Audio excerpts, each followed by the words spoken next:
మన జీవితంలో కొన్ని ఛాలెంజెస్ మనం ఎదుర్కొంటూ ఉంటాం. తెలుగులో ఒక వెల్ నోన్ సేయింగ్ ఒకటి ఉంటుంది, ప్రతి ఇంట్లో ఏదో పొయ్యి మండుతూనే ఉంటుందట. ప్రతి ఇంట్లో ఒక పొయ్యి ఉంటుందట. అంటే అర్థం ఏంటంటే ఒక మంట, అంటే ఒక సమస్య, ఒక శోధన, ఒక బాధ. సమస్య లేనోళ్ళు, శోధన లేనోళ్ళు, శ్రమలు లేనోళ్ళు ఎవరు ఉండరు. కాకపోతే విశ్వాసములో అస్థిరులు, విశ్వాసములో బలహీనలు ఏమనుకుంటారంటే, వారికి వచ్చిన శ్రమను బట్టి నాకే ఇన్ని శ్రమలు, ఎవరికి లేవు ఇన్ని శ్రమలు అనుకుంటారు. ఆళ్ళు బాగున్నారు, ఏళ్ళు బాగున్నారు, ఏళ్ళు బాగున్నారు, ఆళ్ళు బాగున్నారు, ఎప్పుడు మా ఇంట్లో ఈ బాధలేంటి అని అనుకుంటూ ఉంటారు.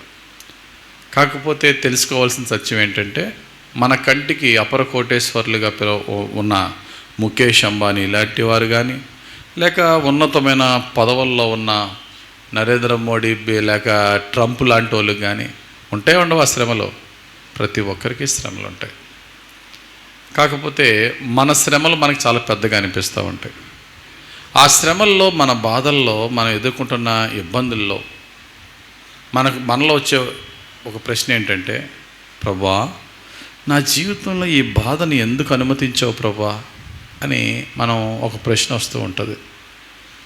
ఎందుకంటే ఒక క్రైస్తవ విశ్వాసిగా మనందరికీ తెలుసు, ఏ బాధ అయినా, ఏ శ్రమ అయినా దేవుడు అనుమతించకుండా మన దగ్గరికి రాదు. అవునా? దేవుడికి తెలియకుండా పొరపాటున ఎలా వచ్చేస్తుంది ఏదన్నా సమస్య? దేవుడికి తెలియకుండా ఏదైనా సమస్య వస్తుందా? దేవుడు అలౌ చేయకుండా ఏ సమస్య మన జీవితంలోనికి రాదు. ఒకవేళ దేవుడు అలౌ చేసాడు అంటే, ఎందుకు చేసుకుంటాడబ్బా, ఇది ఎంత బాధగా ఉందో నా మనసుకి, నాకు ఎందుకు ఎలాగయింది అని చాలా వేదన కలుగుతూ ఉంటుంది. నేను ఎన్ని ప్రార్థనలు చేశాను, నా ప్రార్థనలు ఏమైపోయినాయి? నా ప్రార్థనలు దేవుడు వినట్లేదా? నా మేలు పొంది నాకు సహాయం చేసి నేను సహాయం చేసిన వారే నన్ను ఇలా గాయపరచడం ఏంటి, నన్ను ఇలా మోసం చేయడం ఏంటి, నాకే ఈ రోగం వచ్చి నన్ను ఎలా కృంగదీయడం ఏంటి, ఎవరింట్లో లేని ఆర్థిక ఇబ్బందులు ఎన్ని సంవత్సరాల నుంచి నన్ను ఎలా పీడిస్తున్నాయి ఏంటి, ప్రతిరోజు దుఃఖమేనా నా ఇంట్లో, నా బతుకంతా ఏడిపోయినా? ఇటువంటి ప్రశ్నలు మనల్ని చాలా బాధపరుస్తూ ఉంటాయి. నేను నమ్ముకున్నాను, ఇన్ని సంవత్సరాల నుంచి దేవుని యథార్థంగా నమ్ముకున్నాను, దేవుని యథార్థంగా నమ్ముకున్న వాళ్ళకి కష్టాలు రావు కదా అని ఎక్కడా లేదు బైబిల్లో. బైబిల్లో ఉన్న గొప్ప వ్యక్తులను తీసుకోండి, పరిశుద్ధులను తీసుకోండి, భక్తులను తీసుకోండి. యోబు గారి జీవితంలో కష్టాలు రాలేదా? వచ్చాయి. యోబు గారి జీవితంలో కష్టాలు వచ్చినాయి. దావీదు గారి జీవితంలో కష్టాలు రాలేదా? ఒక మృగాన్ని తరిమినట్టు అడవుల్లో తరిమారు. ఒక పక్కన మామ తరిమాడు, ఇంకో పక్కన కొడుకు తరిమాడు దావీదుని. కష్టాల్లో మధ్యలోనే వారు జీవించారు. కష్టాల మధ్యలోనే వారు చాలా ఇబ్బందులు పాలయ్యారు.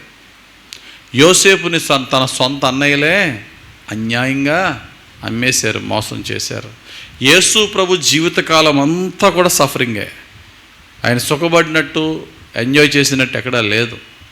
కాబట్టి వీరి యొక్క జీవితాలు మనం చూసుకున్నప్పుడు బైబిల్ మనకి ఇస్తున్న అష్యూరెన్స్ ఏంటంటే, క్రైస్తవ జీవితం అనేది సుఖవంతమైనది కాదు, కానీ క్రైస్తవ జీవితం అనేది మహిమకరమైనది అనే సత్యాన్ని మనకి తెలుపుతుంది.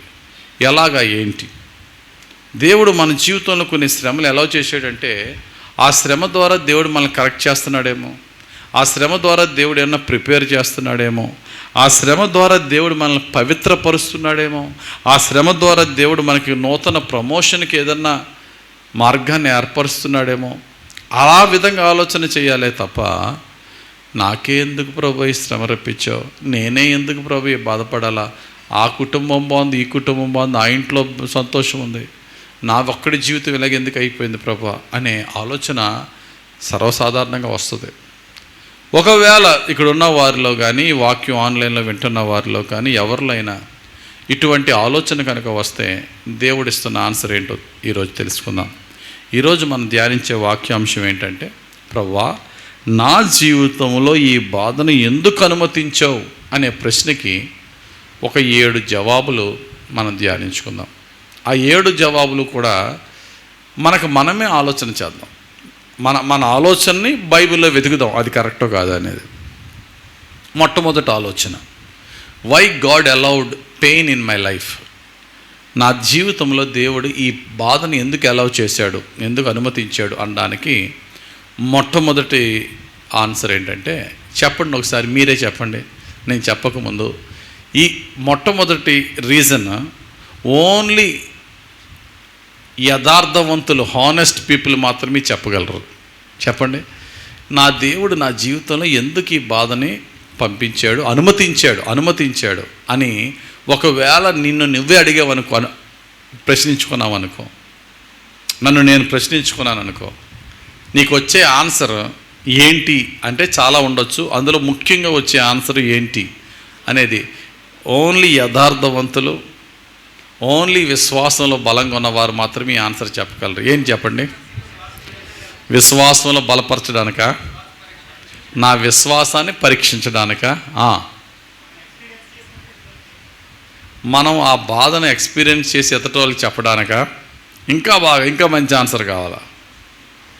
రాత్రి నేను ఈ వాక్యాన్ని ధ్యానించినప్పుడు నా మనసులో వచ్చిన ఫస్ట్ పాయింట్ ఇది. నా బాధ ద్వారా దేవుని కనపరుస్తానా?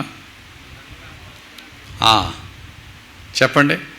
దేవా, నాకెందుకు ప్రభువా ఈ అవమానం వచ్చింది, నాకెందుకు ప్రభు ఇంత శ్రమ వచ్చింది, నాకెందుకు ప్రభు ఈ బాధ వచ్చింది చెప్పాలా గట్టిగా? Very good. ఏంటైతే చెప్పండి.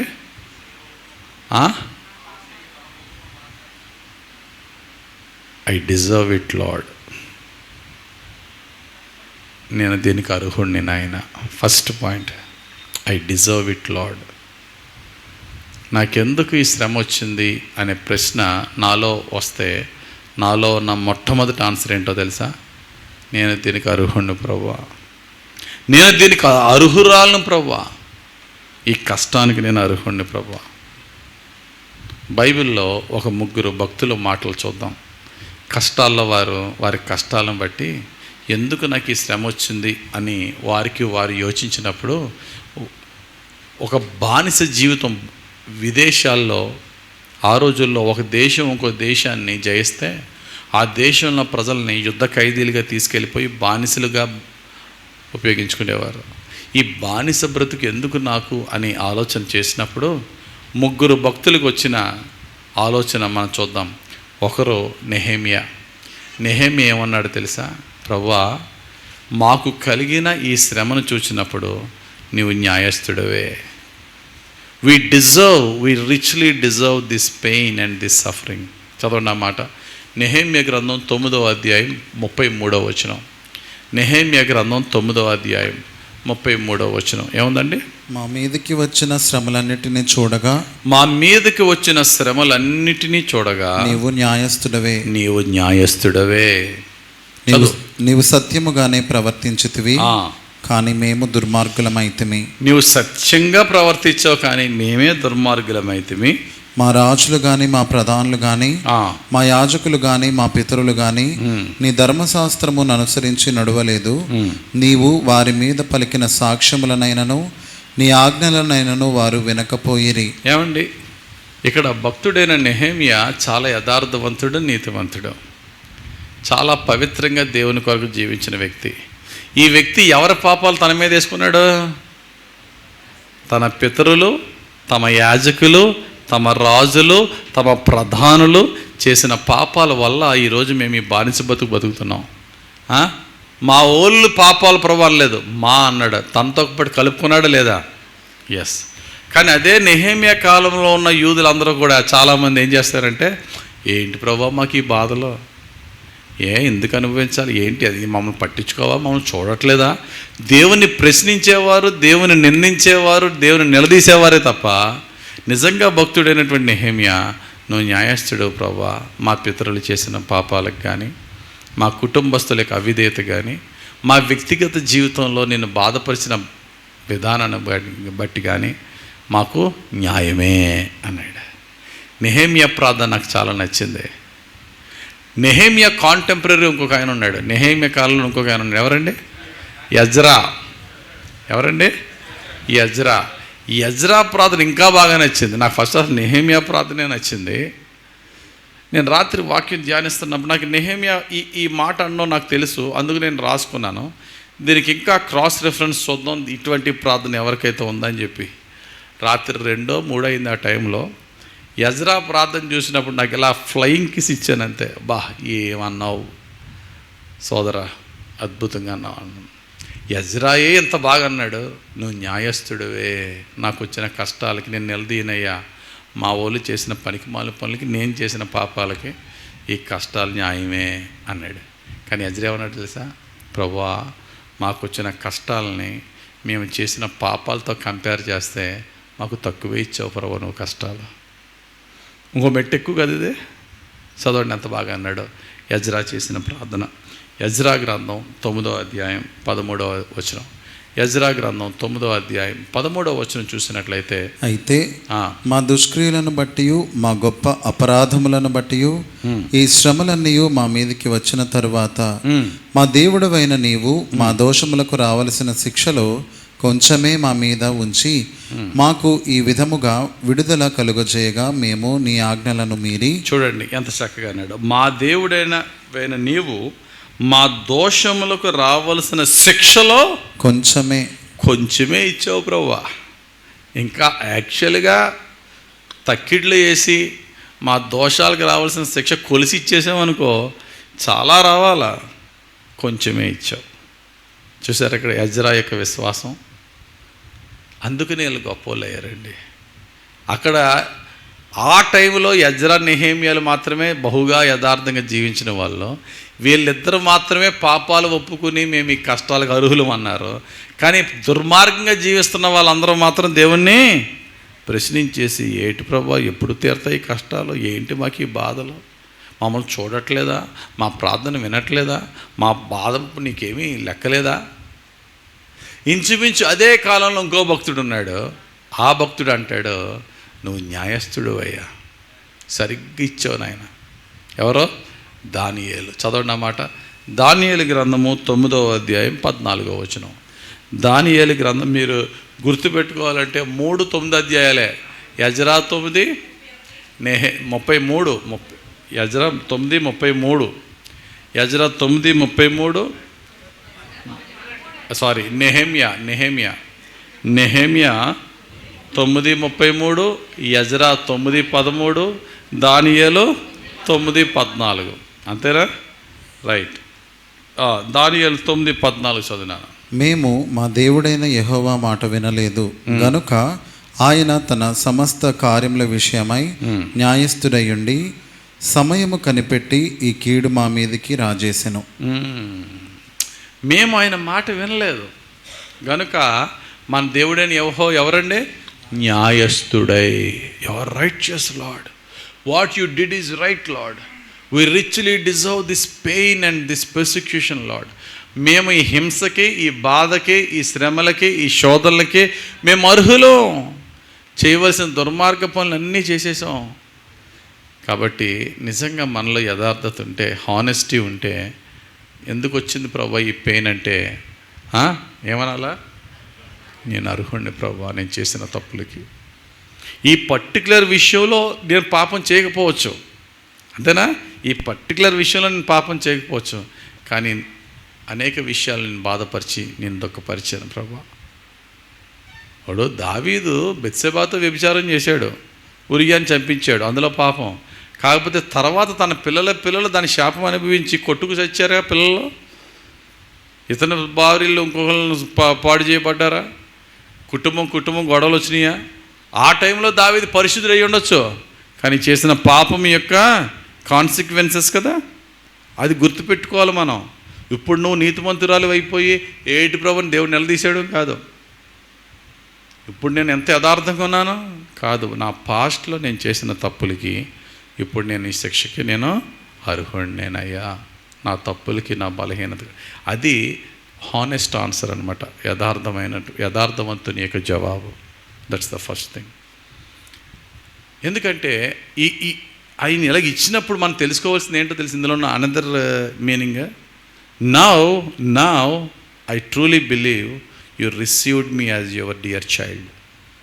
నువ్వు నాకు ఈ శ్రమలు ఇచ్చిన తర్వాత నువ్వు నాకు నీ బాధలు గురి చేసిన తర్వాత ఇప్పుడు నేను నమ్ముతున్నానయ్యా, నేను నిజంగా నీ బిడ్డగా నువ్వు నన్ను స్వీకరించావని. ఎందుకంటే తండ్రి తనకిష్టుడైన కుమారుని గద్దించి శిక్షించు రీతిగానే నన్ను శిక్షించి గద్దిస్తున్నానయ్యా. హెబ్రీలు రాసిన పత్రిక 12వ అధ్యాయం 6వ వచనంలో ఈ మాట ఉంటుంది. తండ్రి తనకిష్టుడైన వాడిని శిక్షిస్తాడు. ఎందుకని శిక్షిస్తాడు? వాడు మారాలని.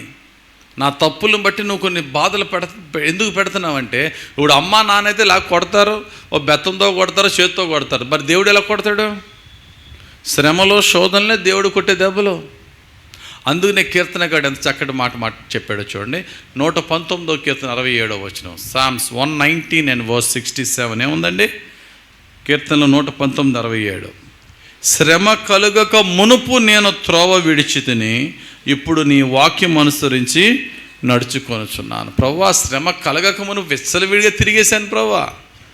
అసలు శ్రమ కలగక ముందు చర్చికి రావడానికి ప్రార్థనకు నాకు టైం ఉండేది కాదు ప్రభువా. కానీ శ్రమ ఏం చేస్తుందంటే నీ దగ్గరికి తీసుకొచ్చి చక్కగా నా జీవితాన్ని మలుచుకోవడానికి నాకు సహాయపడుతుంది.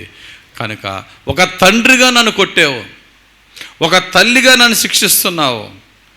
ఈ శిక్షకి నేను పాత్రుణ్ణి, నిన్ను బహుగా నా బిహేవియర్తో నేను బాధపరిచిన వాడినయ్యా అని చెప్పి దేవుని దగ్గర పశ్చాత్తాపడాలి. కాబట్టి ప్రియులారా, నిజమైన మారు మనసు ఎప్పుడు వస్తుందంటే, కలిగిన శ్రమను బట్టి దేవుని ప్రశ్నించే కంటే, కలిగిన శ్రమను బట్టి పశ్చాత్తాపంతో ఆయన నిందించడం మానేసి మనం పరిశీలించుకున్నప్పుడే నిజమైన మారు మనసు వస్తుంది. True repentance comes if we stop questioning God and start introspecting our life. నిజమైన మారు మనసు దేవుని ప్రశ్నించడం ఆపేసి, ఇంకా ఎందుకు ఇచ్చావు, ఎందుకు వచ్చింది శ్రమ అని ఆపేసి, ఈ శ్రమకు నేను ఏ తప్పు చేసి నేను దేవుని బాధపరిచాను అని నా తప్పుల్ని నన్ను నేను పరిశీలన చేసుకున్నప్పుడే సరైన నిజమైన మారు మనసు వస్తుంది, దేవుని దయ పొందుకోగలం. అది ఫస్ట్ రీజన్. 7 రీజన్స్లో ఫస్ట్ రీజన్ చెప్పండి ఏంటి? మొట్టమొదటిదే, నేను అర్హుడిని ప్రభువా ఈ బాధలకి. రెండవది శ్రమలు, దేవుడు నన్ను ఈ శ్రమల గుండా పంపిస్తున్నాడంటే అర్థం ఏంటో తెలుసా? దేవుడు నాకు తెలియని క్రొత్త పాఠాలు నేర్పుతున్నాడు. God is teaching me new lessons which I have never learn before. నాకు ఈ శ్రమలే నా దేవుడు నాకేమో ఒక క్రొత్త పాఠాలు నేర్పుతున్నాడు అనే సత్యాన్ని తెలుసుకోవాలి. ఏ శ్రమలు లేకుండా దేవుడు పాఠాలు నేర్పుతాడు, కానీ మనం వినాలి కదా. శ్రమలు లేకుండా కూడా దేవుడు నేర్పుతాడు, కానీ మనం వినాలి కదా. అదే ఇందాక మనం చదివిన 119వ కీర్తన 67వ వచనం చదివాం. అదే 119వ కీర్తన 71వ వచనంలో ఏమంటాడు తెలుసా? శ్రమలు రాకముందు అసలు నేను నీ కట్టడలనే వినలేదు, అసలు నీ యొక్క మాటలు వినడానికే నాకు సరి టైం లేదు. ఇప్పుడు శ్రమలు వచ్చినాయి, చక్కగా వాక్యాలు వింటున్నాను. చదువు మాట, నేను నీ కట్టడలను నేర్చుకున్నట్లు శ్రమ నుండి ఉండుట నాకు మేలాయను. అది కరెక్ట్గా బుద్ధిగా నీ వాక్యం ధ్యానించడం ఇప్పుడే ప్రారంభించాను. ఎందుకని? తగిలిన దెబ్బల్లో కొంచెం వాక్యాన్ని చదవడం స్టార్ట్ చేశాను. ప్రభా, నేను నీ కట్టడలను నేర్చుకున్నట్లు శ్రమ నుండి ఉండుట నాకు మేలాయను. కాబట్టి కట్టడలు నేర్చుకోవడం అంటే ఆయన విధి విధానాలు, ఆయన వాక్య సత్యాలను. కాబట్టి మన జీవితంలో దేవుడు కొన్ని శ్రమల ద్వారా కొన్ని పాఠాలు నేర్పుతాడు. శ్రమల్లో సిఎస్ లూయిస్ అనే దైవ సేవకుడు అంటారు కదా, దేవుని స్వరము మన సుఖాలలో గుసగుసల్లా వినబడుతుందట, అదే స్వరము కష్టాలలో మెగాఫోన్లా వినబడుతుందట.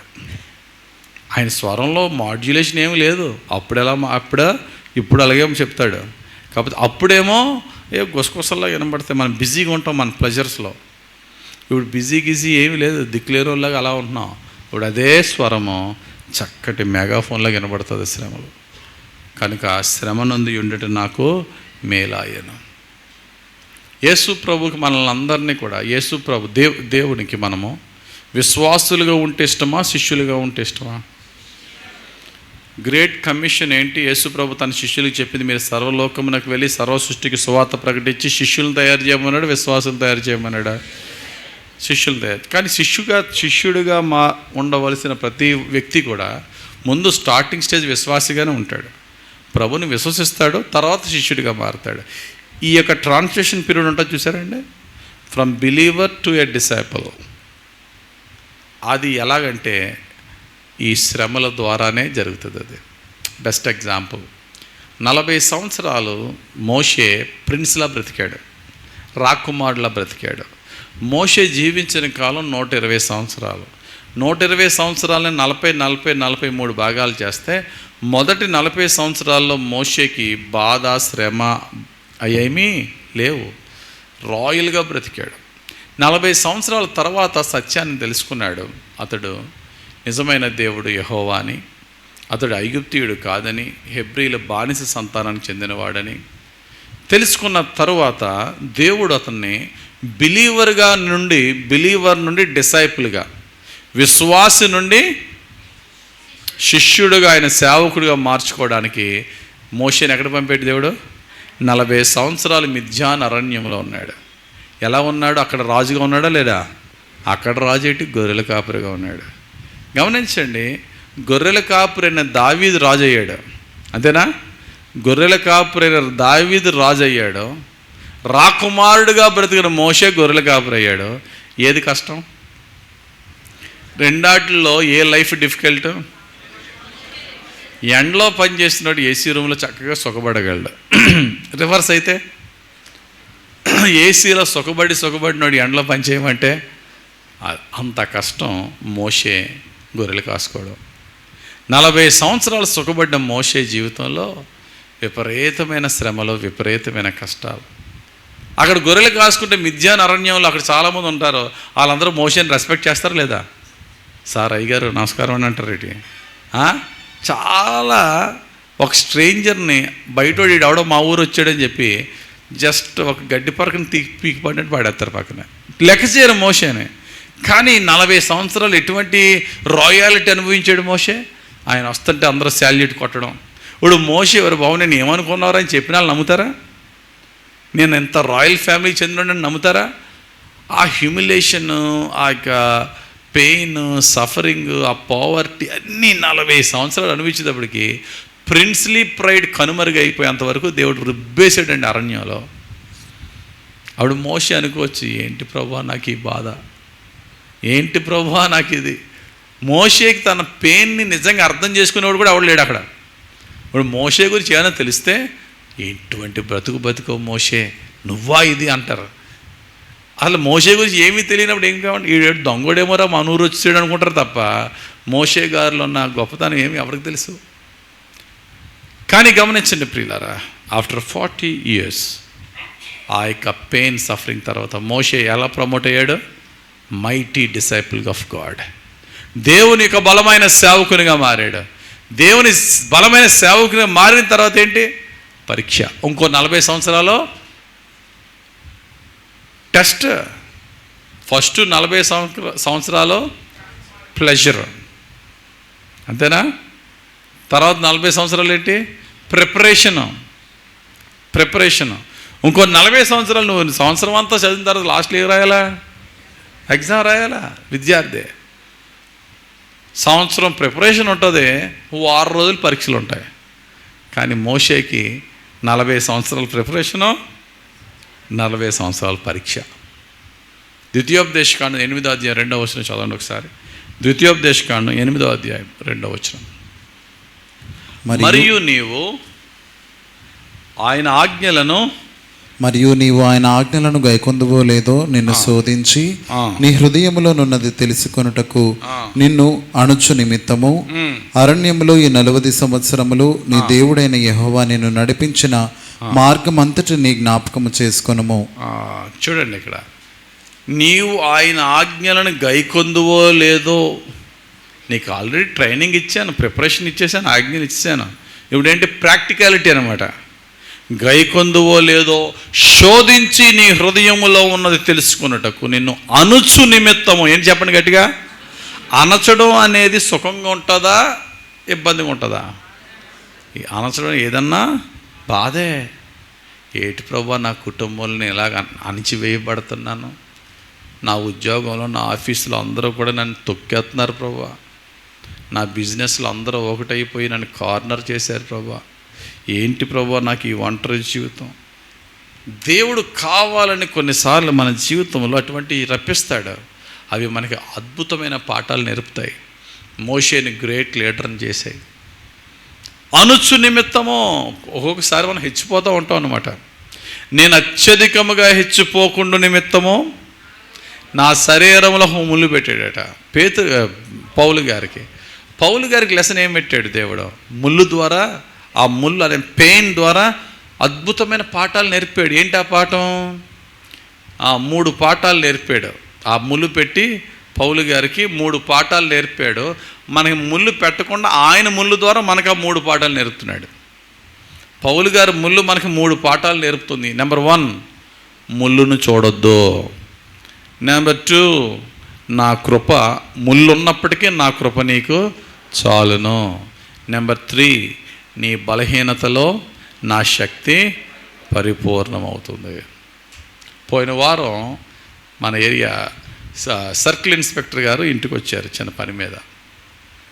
ఆయన ఇంకో పోలీస్ మా ఇంటికి వస్తే కూర్చోబెట్టాను, మాట్లాడుతూ ఉంటుంటే ఆయన మాట్లాడిన తర్వాత ఆయనకి ఏదన్నా డ్రింక్స్ ఇద్దామని చెప్పి లోపలికి వెళ్ళి ఇలా వచ్చాను. ఆయన అన్నాడు, పాస్టర్ గారు మీ ఇల్లు నచ్చిందండి, మీ ఇల్లు అంతట్లో నాకు బాగా నచ్చింది ఒకటి ఉంది సార్. అలాగే చూసి ఎలా చెప్తున్నాడు. ఏంటి అన్నాను. ఆ మాట నచ్చింది. ఆయనకి క్రిస్టియన్ కాదు, ఆయన హైందవుడే. ఆ మాట నచ్చింది సార్ అన్నాడు. ఏంటి అన్నాను. అక్కడ నేను ఒక వాక్యం పెట్టుకున్నాను అన్నట్టు నా ఇంట్లో. My power will be perfected in your weakness. నీ బలహీనతలో నా శక్తి పరిపూర్ణమగును అనే మాటని my power will be perfected in your weakness అని రాశారు కదండి. ఎంత ధైర్యం ఇచ్చిందండి నాకు ఆ మాట అలా చూసినప్పుడు. మన బలంలో వాక్యాలు మనకు ఆదరణ ఎందుకండి? మన బలహీనతల్లోనే మనకు ఆదరణ కావాలి కదండి అంటాడు ఆయన. ఒక హిందూ అయ్యుండి ఆ వాక్యం చేత ఆకర్షింపడ్డాడు. నేను అందుకని మీకు చెప్తాను, యేసుప్రభు ఫోటోలు పెట్టుకోవడం దండగా మన ఇంట్లో పెట్టుకోవద్దు. దానికి దండం పెట్టడం విగ్రహార్థం అసలు చేయొద్దు. అది పెట్టుకోవాల్సింది వాక్యాలు. when we are డౌన్, మనం బాధతో నీరసంతో ఉన్నప్పుడు ఆ వాక్యాలు ఎంతగానో బలపరుస్తాయి. మనల్ని బలపరచడం కాదు, మన ఇంటికి వచ్చిన వాళ్ళు బలపరుస్తాయి. దేవునికి స్తోత్రం. అలాగని వరుసగా 10-15 పెట్టేసుకున్నాం అనుకో, ఏది చదవం. ఆ గోడంతటి ఒకటి పెట్టాను, స్ట్రైకింగ్గా ఆ వాక్యం ఆయనకి అంటుకుంది, తాకింది, ఆయన హృదయానికి తాకింది. గమనించిన ప్రియమైన దేవుని సంగమా, పౌలు గారు ముళ్ళు 3 పాఠాలు నేర్పుతుంది. నీ జీవితంలో ఆ ముళ్ళునే చూసి కృంగిపోవద్దు. ముళ్ళు అంటే ఏంటి చెప్పండి? నీ జీవితంలో నువ్వు ఎదుర్కొంటున్న శ్రమ, అవమానము, బాధ, రోగము, కష్టము, ఆర్థిక ఇబ్బందులు ఏదన్నా అవ్వచ్చు, దాన్నే చూసి కృంగిపోవద్దు. ఆ ముళ్ళు ఉన్న సమయం, ఆ ముళ్ళు నేను గుచ్చుకుంటున్నప్పుడు నా కృపను చూడు, నా కృప చాలు. ఆ ముళ్ళు నేను గుచ్చుకుంటున్నప్పటికీ ఆ పెయిన్ తెలియకుండా నేను బలపరిచే నా కృప చాలు. మూడోది ఏంటి? నా శక్తి, నువ్వు ఎప్పుడు బలహీనుడువో అప్పుడే నా శక్తి సంపూర్ణంగా నీ జీవితంలో నిన్ను బలపరుస్తుంది. అప్పుడు వెంటనే పౌలు భక్తుడు ఏమన్నాడు తెలుసా? ఇక ముళ్ళు గురించి ప్రార్థన చేయనయ్యా, ఏమన్నా తెలుసా? నా బలహీనతలో కూడా నేను అతిశయిస్తాను. అయితే if your power is perfected in my weakness, I will rejoice in my weakness. నా బలహీనతను బట్టి నేను అతిశయిస్తానంటాడు పౌలు. కాబట్టి ఆ యొక్క శ్రమ పౌలు గారికి పాఠాలు నేర్పిందా, నేర్పలేదా? నేర్పింది. పేతురు భక్తుడు యేసు ప్రభువుకి చాలా నమ్మకమైన శిష్యుడు. కానీ ఒకసారి పేతురు తప్పు చేశాడా లేదా? ఏం తప్పు చేశాడు? ముమ్మారు యేసు ప్రభుని దారుణంగా బిట్రే చేశాడు, దారుణంగా డినై చేశాడు. అసలు యేసు ప్రభువుని ఈయనెవరో కూడా నాకు తెలియదు అన్నాడు. ఎన్నిసార్లు? 3 సార్లు. 3 సార్లు. కానీ 12 గంటల ముందు, అంటే ఆ రాత్రి ముందు రోజు రాత్రి అదే పేతురు చాలా పెద్ద పెద్ద మాటలు మాట్లాడాడు. ప్రభువా, వీళ్ళందరూ నిన్ను విడిచిపెట్టేసిన, నేను మాత్రం విడిచిపెట్టను. అవసరమైతే నీతో జైలుకి వెళ్ళమంటే జైలుకి వచ్చేస్తా, ప్రాణాలు ఇచ్చేయమంటే ప్రాణాలు ఇచ్చేస్తా. ఈ 3 చాలా పెద్ద డైలాగులు. వీళ్ళందరూ విడిచిపెట్టినా నేను విడిచిపెట్టినా, నీతో పాటు చెరసాలకు రావడానికన్నా సిద్ధం, ఇంకా ముందుకెళ్ళి ప్రాణం ఇచ్చేయాలని ఇచ్చేస్తాను. 12 గంటలు అవ్వలేదు, ఈయనెవరో కూడా నాకు తెలియదు అన్నాడు. ఈయనెవరో కూడా నాకు తెలీదు అని ముమ్మారు బొంకాడు.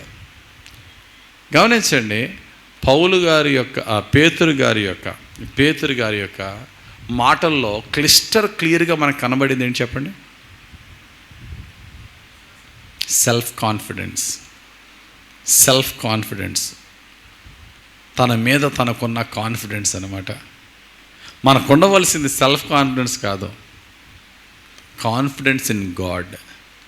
పౌలు భక్తుడు అంటాడు, నన్ను బలపరచు వాని యందే నేను సమస్తము చేయగలను. ముందది లేకుండా లాస్ట్ది నేను సమస్తము చేయగలను అంటే అది సెల్ఫ్ కాన్ఫిడెన్స్. నన్ను బలపరచు వాని యందే నేను సమస్తము చేయగలను అనేది కాన్ఫిడెన్స్ ఇన్ గాడ్. ఈరోజు దేవుడు మనతో చెప్తున్న మాట అదే.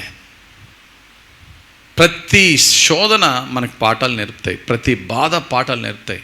పేతురు గారు ఏడ్చారు తర్వాత, అయ్యో ఇంత దారుణంగా బొంకేనేంటని.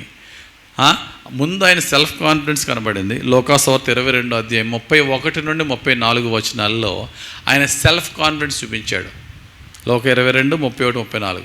అదే లోకాసువార్త 22, 61, 62లో ఆయన ఫెయిల్యూర్తో ఏడ్చాడు.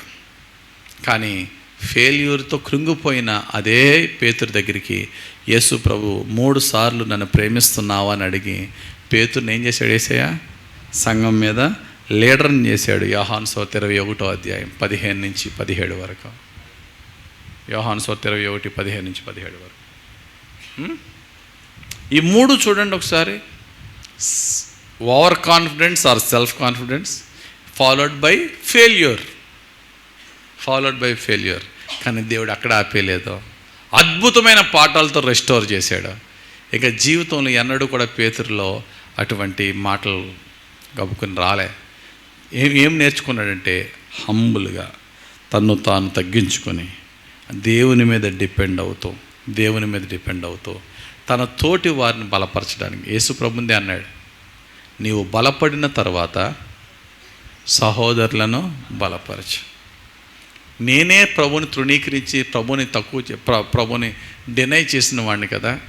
హీ డినైడ్ థ్రైస్ అని.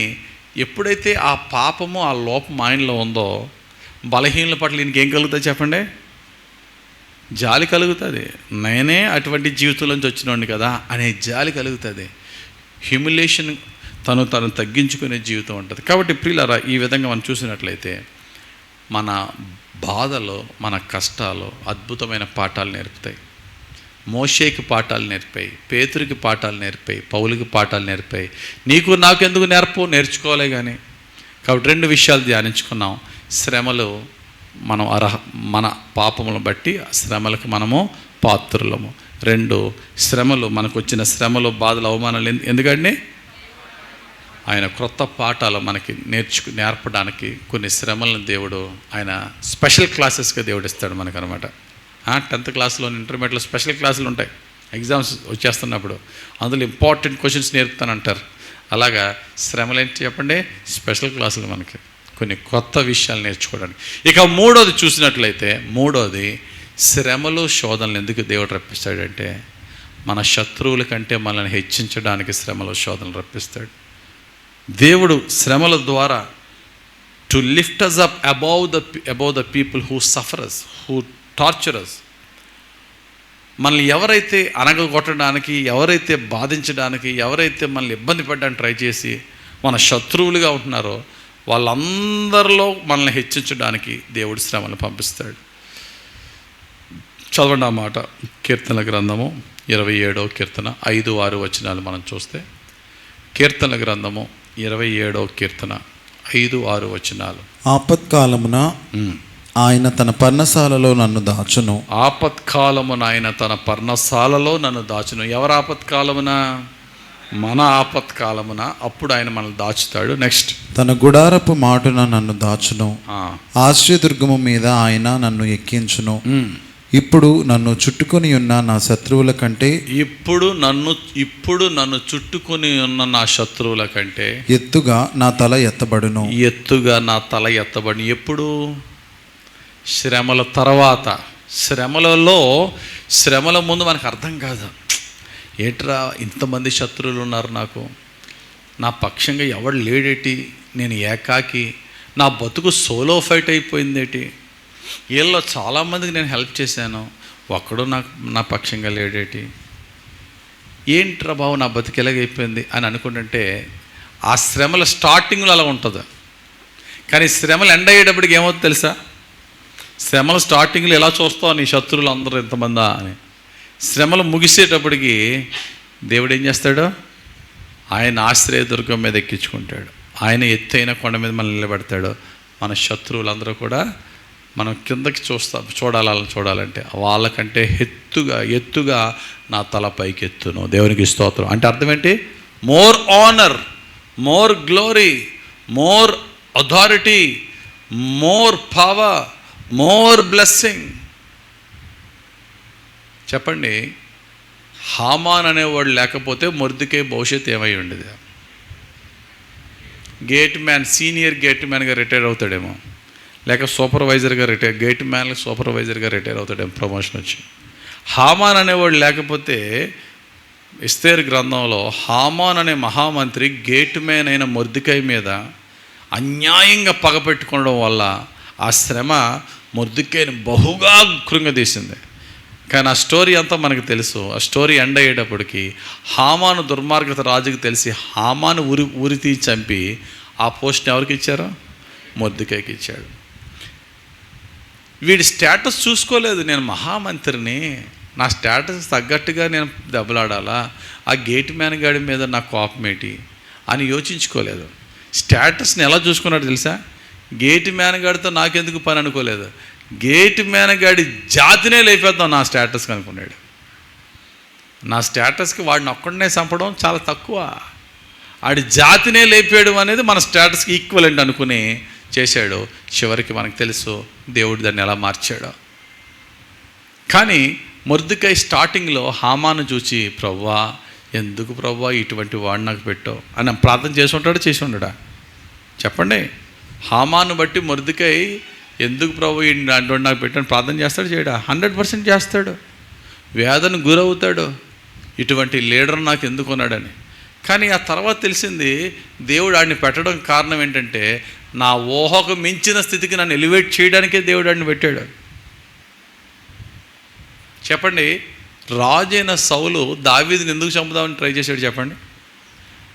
వై కింగ్ సాల్ వాంట్స్ టు కిల్ డేవిడ్? రాజైన సౌలు దావీదుని చంపడానికి రకరకాలుగా ప్రయత్నించాడు, చేయలేదా? అడవుల్లో తరిమేడు, బల్లాలు ఇసిరేడు. ఎందుకు చంపేద్దాం అనుకున్నాడు రాజైన సౌలు దావీదుని? తన యొక్క యుద్ధంలో గొలియాతుని చంపి తన ప్రాణాలు రక్షించాడు కదా. అటువంటి దావీదుని ఎందుకు చంపుదాం అనుకున్నాడు సౌలు? గట్టిగా అమ్మా, సింపుల్. దావీదు కనుక ఉంటే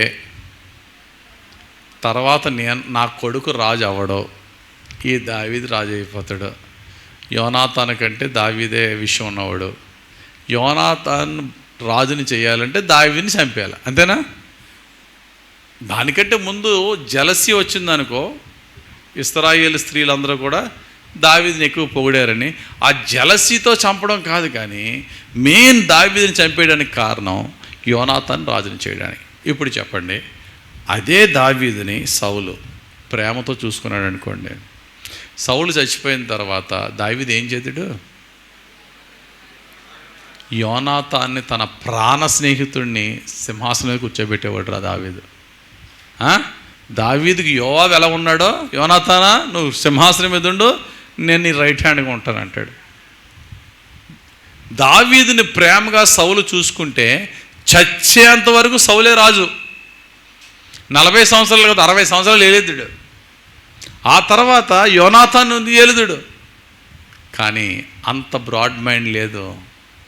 సౌలు ఏం చేశాడు? దావీదుని చంపడానికి ప్రయత్నించి చివరికి ఒకే యుద్ధంలో దావీదు యోనాతాను కూడా చచ్చిపోయారు. సౌలు తండ్రి కొడుకులు సౌలు యోనాతాన్లు కూడా చనిపోయారు. ఇక్కడ గమనించాల్సిన సత్యం ఏంటో తెలుసా? త్వరపడిపోయాడు సౌలు, దావీదుని చంపేయాలరా. నాకు అక్కడ కనబడింది ఏంటో తెలుసా? సౌలు త్వరపడడం కనబడలే. ఏం కనబడుతుంది చెప్పండి? సౌలు దావీదుని తొందరగా చంపేయాలని చెప్పి త్వరపడ్డాడు చూసారా? నాకు అక్కడ చూస్తుంటే సౌలు త్వరపడడం కనబడలే. ఏం కనబడుతుంది? దేవుడు త్వరపడిపోయేట దావీదుని తొందరగా రాజుని చేసేద్దామని. దాన్ని ఎలా తీసుకోవచ్చు? సౌలు దావీదుని తొందరగా చంపేద్దాం, నా కొడుకుని రాజు చేద్దాం కాదు. పైన ఉన్న పరమ తండ్రి నా కుమారుడిని ఇంక ఈడు వేస్ట్ నేను తొందరగా లేపాడేయాలని చెప్పేసి ఎవరిని? సౌల్ని. దావీదుని త్వరగా రాజుని చేయడానికి, దావీదుని చంపేయడానికి సౌలు త్వరపడ్డాడు. ఎండ్ ఆఫ్ ద స్టోరీ ఏంటి? ఇద్దరు వెళ్ళిపోయారు. అనుకున్న దానికంటే ముందు రాజు అయిపోయాడు. దేవునికి స్తోత్రం కలుగును గాక. ఇక్కడ అర్థం ఏంటో తెలుసా?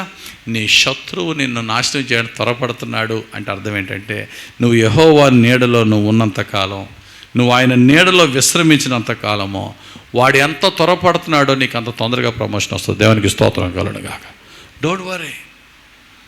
ఎందుకు నీకు దేవుడు ఇటువంటి శోధనలు రప్పిస్తున్నాడు, ఎందుకు దేవుడి కష్టాలు రప్పిస్తున్నాడు అంటే, నీవు శత్రువు అని అనుకున్న వాడు ఎవడో కూడా శత్రుశేషం లేకుండా చేయడానికే నీకు శ్రమ వస్తుంది. ఏమండి? హామాను వద్దకు ఎస్తేరు కథలో హామాను ఒక్కడే చచ్చిపోయాడు, ఇంకెవరు చచ్చిపోయారు? End of the story. యూదులకు శత్రువు అయిన వాడు అందరినీ కూడా లేపాడేశారు. ఒక శ్రమ ఒక శత్రువుని తొలగించలేదు. బహుశా మొద్దుకై ఎస్తేరు వీళ్ళందరూ ప్రభా ఈ హామాను గాడిచి రక్షించి ప్రభు అని ప్రార్థన చేసి ఉంటారు. కానీ ఎండ్ ఆఫ్ ద స్టోరీ దేవుడు ఎవరి నుంచి రక్షించాడు? ఎన్ని సంస్థానాలు? 127 సంస్థానాల్లో ఉన్న యూదులకు వ్యతిరేకులు అందరినీ వేసేసారు వాళ్ళు.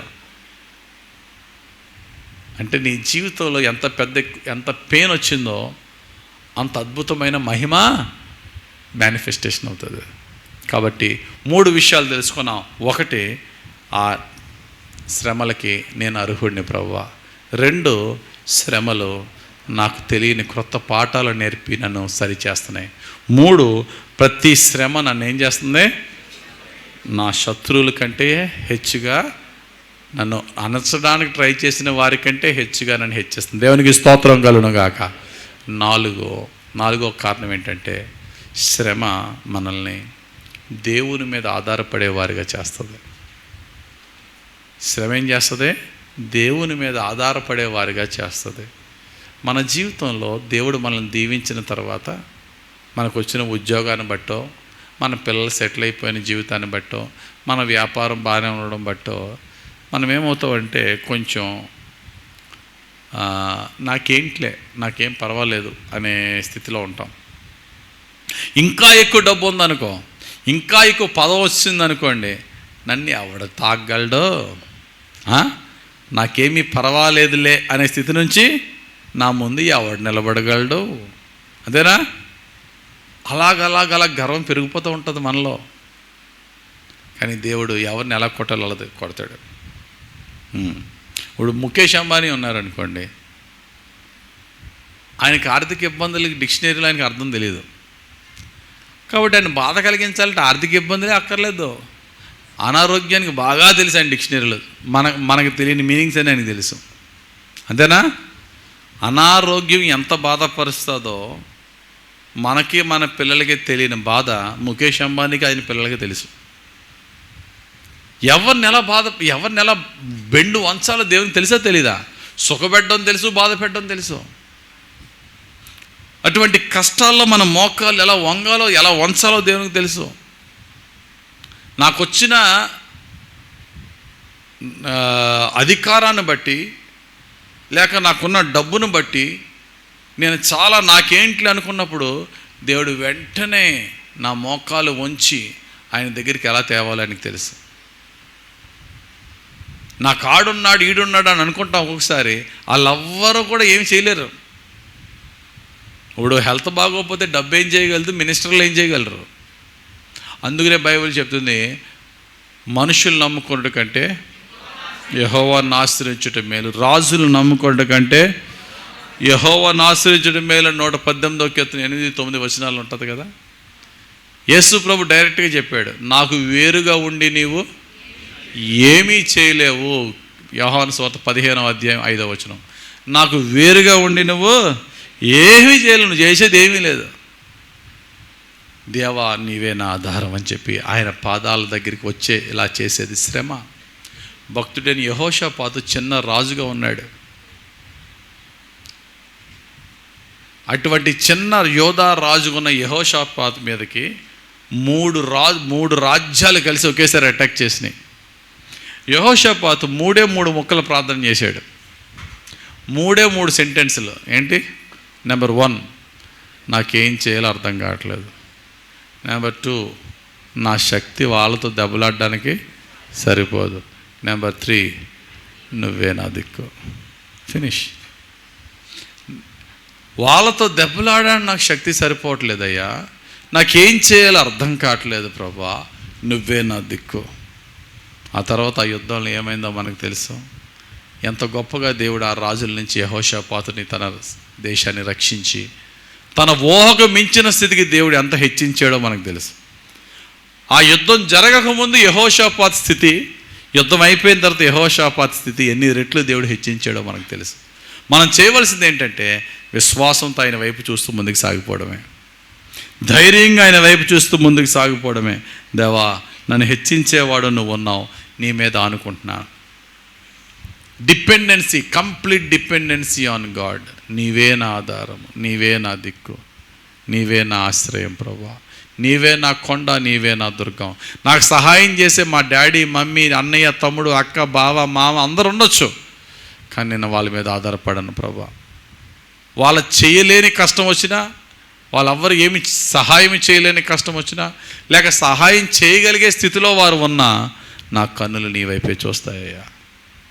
దాసుని కన్నులు యజమాని చేతి తట్టు చూచినట్లు, దాసి కన్నులు యజమానురాలి చేతి తట్టు చూచినట్లు, మన దేవుడని యెహోవా మనలను కరుణించే వరకు మన కన్నులు ఆయన తట్టు చూస్తున్నారు. మనం ఒక హ్యాబిట్ మానుకోవాలి. ఏంటి ఆ హ్యాబిట్ అంటే, పిల్లల కష్టం వచ్చిన వెంటనే మమ్మీ డాడీ వైపు చూడడం, మనకు కష్టం వచ్చిన వెంటనే మనకు సహాయం చేసే అన్నయ్య లేక బాస్ వైపు చూడడం. చూద్దాం ఎప్పుడంటే సెకండ్, థర్డ్ పొజిషన్లో. ఫస్ట్ దేవుని వైపు చూడడం నేర్చుకోవాలి. ఫస్ట్ ఏ ప్రయత్నం అయినా సరే ముందు అమ్మ చేస్తుందా, నాన్న చేస్తాడా కాదు, నా దేవుని వైపు చూడాలి. ప్రభా నీవే నా సహాయం, నీవే ఏదో ఒక మార్గం ద్వారా నాకు సహాయం పంపించు, నీవే నేను ఏ మార్గంలో వెళ్ళాలో నాకు బోధించు ప్రభు అని దేవుని మీద ఆనుకునే జీవితం నేర్పుతుంది. ఏంటంటే శ్రమ. కాబట్టి 4వ పాయింట్ ఏంటి? శ్రమ దేవుని మీద ఆనుకునే విధంగా చేస్తుంది. 5వ పాయింట్, శ్రమ నా క్యారెక్టర్ను పవిత్రపరుస్తుంది. సుఖం ఏం చేస్తుంది? సుఖాలు పెరిగిపోయినప్పుడు మనము లోక పాపాల వైపు శోధింపడుతూ ఉంటాం. సుఖం పాపం చేస్తుంది, కష్టం ప్రార్థన చేస్తుంది. అంతేనండి. సుఖం ఏం చేస్తుంది? ఎంజాయ్ పాపం చేస్తుంది. కానీ శ్రమ, కష్టం ఏం చేస్తుంది? మనతో ప్రార్థన చేస్తుంది. అందుకనే హెబ్రీయులకు రాసిన పత్రిక 12వ అధ్యాయం 10వ వచనంలో చక్కటి వివరణ ఉంటుంది. ఇదే మాట, ఆయన పరిశుద్ధతలో మనల్ని పెంచడానికి శ్రమపరుస్తాడు దేవుడు. హెబ్రీయులకు రాసిన పత్రిక 12వ అధ్యాయం 10వ వచనం చదువుతారా? వారు కొన్ని దినముల మట్టుకు తమకిష్టము వచ్చినట్టు మనలను శిక్షించిరి గాని మనము తన పరిశుద్ధతలో పాలు పొందవలనని. మనము మన పరిశుద్ధతలో కాదు, తన పరిశుద్ధతలో పాలు పొందవలెనని మన మేలు కొరకే ఆయన శిక్షించుచున్నాడు. కాబట్టి ఆల్ ఈ పెయిన్, ఈ ట్రయల్స్, ట్రిబులేషన్స్, సమస్తమైనటువంటి శిక్ష, బాధ, అవమానం, కష్టం, నష్టం ఏదైనా పెట్టుకో, అదంతా ఎందుకంటే మనలను తన పరిశుద్ధతలో పెంచటానికి, పరిశుద్ధతలో, ఆయన పరిశుద్ధతలో పాలు పొందవలెనని అనే మాట ఉంటుంది. కాబట్టి శ్రమ ఏం చేస్తుందంటే మనల్ని పరిశుద్ధపరుస్తుంది, ఇంకా మనల్ని పవిత్రపరుస్తుంది. పేతురు భక్తుడు అంటాడు కదా, బంగారమును సువర్ణంగా మార్చేది ఏంటట? అగ్ని. బంగారం సువర్ణం ఒకటే కదని అనుకుంటారేమో. ప్యూరిఫైడ్ గోల్డ్ అన్నమాట. బంగారాన్ని అగ్నిలో వేసినప్పుడు అందులో ఉన్న మలినాలన్నీ పోతాయి. ప్యూరిఫైడ్ గోల్డ్ బయటకు వస్తుంది. ఆ ప్యూరిఫైడ్ గోల్డ్ని కొంచెం రాగి కలిపితేనే వస్తువు తయారవుతుంది. రాగి కాల్చి తీసేసినప్పుడు, బిస్కెట్ గోల్డ్గా తీసినప్పుడు ప్యూర్ గోల్డ్ అది. అగ్ని బంగారాన్ని శుద్ధి చేస్తుంది. శ్రమలు మన జీవితాలను శుద్ధి చేస్తుంది, మన క్యారెక్టర్ని శుద్ధి చేస్తుంది. ఆ శ్రమలు ఏం చేస్తాయంటే ఇంకా దేవునికి దగ్గరగా చేస్తాయి, ఇంకా పవిత్ర. అందుకనే భక్తుడైనటువంటి యోబు ఏమన్నాడు తెలుసా? శ్రమ కలిగిన తర్వాత నేను శుద్ధమైన సువర్ణముగా. చదవనమాట యోబు గ్రంథం 23:10. యోబు గ్రంథము 23వ అధ్యాయము 10వ వచనం మనం చూసినట్లయితే, నేను నడుచు మార్గము ఆయనకు తెలియను, ఆయన నన్ను శోధించిన తరువాత నేను సువర్ణము వలె కనబడుదును. నేను సువర్ణము వలె కనబడుదును. దేవుడు మనల్ని శ్రమలో పంపిస్తున్నప్పుడు ఆ శ్రమ మనల్ని ఏం చేస్తుందంటే, ప్రభువా ఎందుకని ఆయన ఈ శ్రమ వచ్చిందని ఆలోచింపజేసి, ఆ ఆలోచనలో మన తప్పులు, మన బలహీనతలు, దేవునికి వ్యతిరేకంగా చేసే క్రియలు మనకు కనబడినప్పుడు, వామో ఈ శ్రమ తట్టుకునే కంటే ముందు అవన్నీ విడిచిపెట్టేసుకోవడం బెటర్ రా బాబు అని చెప్పి తప్పులు పొరపాట్లు విడిచిపెట్టుకుని ప్రభు పాదాలు పట్టుకుని ఇంకా పరిశుద్ధంగా మారతాం. భక్తుడని యాకోబు జీవితం చూడండి. మోసగాడుగా ఉన్నాడు, అబద్ధాలు ఆడాడు, తండ్రిని మోసం చేశాడు, అన్నను మోసం చేసేసాడు. 20 సంవత్సరాల మామింట్లో ఉన్నాడు. దేవుడు పిలిచాడు, యాకోబు రా ఇక్కడ ఉండడం చాలులే అని చెప్పి పిలిచాడు. పిలిచి తన సొంత ఊరికి వచ్చేస్తున్నాడు. ఈ లోపల భయంకరమైన గుండె పగిలే వార్త, గుండె జారిపోయే వార్త తెలిసింది. ఏంటి వార్త? మీ అన్న నీ మీద కోపం అంతా మర్చిపోయాడు అనుకుంటున్నావేమో, 400 మందిని వేసుకొస్తున్నాడు నరికేయడానికి. ఎంతమంది? ఏమండి, 20 సంవత్సరాల క్రితం నరికితే ఒకడే నరికేవాడు, ఇప్పుడు భార్యలు, చంటి పిల్లలు. ఇప్పుడు భయం పెరుగుతుందా తరుగుతుందా? ఇంకా పెరిగిపోతుంది. నా పిల్లలు దిక్కులేని వాళ్ళు అయిపోతారేమో, నా పిల్లల్ని నరికేస్తాడేమో, 400 మంది వస్తే అందరినీ చంపేస్తారేమో, అయ్యో నా పిల్లలు. ఆ ముందు రోజు రాత్రి దేవునితో పెనుగులాడాడు, దీవించమన్నాడు, కరుణించమన్నాడు, ప్రార్థించాడు. ఆ రాత్రి దేవునితో యాకోబు గడిపిన తర్వాత యాకోబు లైఫ్ ఎలా మారిపోయింది తెలుసా? ఆయన జీవితంలో కనబడింది ఏంటంటే అబ్సల్యూట్ హ్యూమిలిటీ, గొప్ప దీనత్వం. తన అన్నని చూసి, ఏసావుని చూసిన వెంటనే యాకోబట తన దగ్గరికి రీచ్ అయ్యే లోపల 7 సార్లు సాష్టాంగంగా నమస్కరించాడు. అన్నయ్య అని పిలవలేదు, నీ దాసుడని అన్నాడు. తనలో నా తగ్గింపు, ఆ దీనత్వం చూసి ఏ మెడ మీద నరుగుదామని వచ్చాడో అదే మెడ మీద పడి ముద్దు పెట్టి ఏడ్చాడు. తమ్ముడా అని చేర్చుకున్నాడు. ప్రియమైన దేవుని సంగమా, శ్రమ ఏం చేస్తుందంటే మన క్యారెక్టర్ని, మన యాటిట్యూడ్ని కూడా మార్చుతుంది. ఇంకా దేవునికి ప్రీతికరంగా, దేవుని దయలోను, మనుషుల దయలోను మనల్ని పెంచుతుంది. దేవునికి స్తోత్రం కలగడం. ఎన్ని ధ్యానించుకున్నాం? 5 ధ్యానించుకున్నాం. Fast recap. మొట్టమొదటిది ఏంటి? శ్రమకు నేను పాత్రుడినే. రెండోది ఏంటి? శ్రమలో దేవుడు నాకు కొన్ని క్రొత్త పాఠాలు నేర్పుతాడు. మూడోది ఏంటి? నా చుట్టుపక్కల శత్రువుల కంటే నన్ను హెచ్చించడానికి శ్రమకు దేవుడు నన్ను అలౌ చేస్తాడు. 3. నాలుగోది ఏంటి? దేవుని మీద ఆధారపడేలా చేసేది శ్రమ. ఐదోది ఏంటి? నన్ను ఇంకా పవిత్రపరిచేది శ్రమ. నా క్యారెక్టర్ని ఇంకా పవిత్రపరిచేది శ్రమ. ఇక ఆరోది దేవుడు ఎందుకు శ్రమ పెడతాడంటే మనుషుల్ని, కొందరిని ఆ శ్రమ ద్వారా మనలను ఆదరించి బలపరిచిన దేవుడు అనేక శ్రమల్లో ఉన్న వారిని ఆదరించే పరిచర్యని మనకు అప్పగిస్తాడు. అర్థమైంది? అర్థం అవ్వలేదా? The ministry of comfort. నేను ఏ కంఫర్ట్తో నా శ్రమలో నేను ఏ ఆదరణ నేను పొందుకున్నానో, ఆ శ్రమ యొక్క బాధను అనుభవించి దాన్ని జయించి దానిలో నా ప్రభు ఆదరణ ఎలా పొందుకున్నానో, ఎవరైతే శ్రమల్లో ఉన్నారో వారిని ఆదరించే పరిచర్య దేవుడు నాకు ఇవ్వడానికే శ్రమను దేవుడు నాకు పరిచయం చేస్తాడు. గమనించండి, మన జీవితంలో రకరకాల శ్రమలు మనం ఎదుర్కొంటున్నప్పుడు మనతో మనం చెప్పుకోవాల్సింది ఏంటంటే, ఎందుకనో ఈ శ్రమ వచ్చింది మనకు తెలియదు, కానీ దేవుడి శ్రమలో మనల్ని ఆదరించే విధానాన్ని మనం చూసినప్పుడు బహుశా ఇటువంటి శ్రమల్లో ఉన్న వారిని భవిష్యత్తులో వారికి పరిచర్య చేయడానికే నన్ను ముందుగా సిద్ధపరుస్తున్నాడేమో అని తెలుసుకోవాలి. అదే భక్తుడైన పౌలు అంటాడు. చదవండి అన్నమాట. అపోస్తుడైన పౌలు కొరింథీయులకు రాసిన 2వ పత్రిక 1వ అధ్యాయము 4వ వచనం.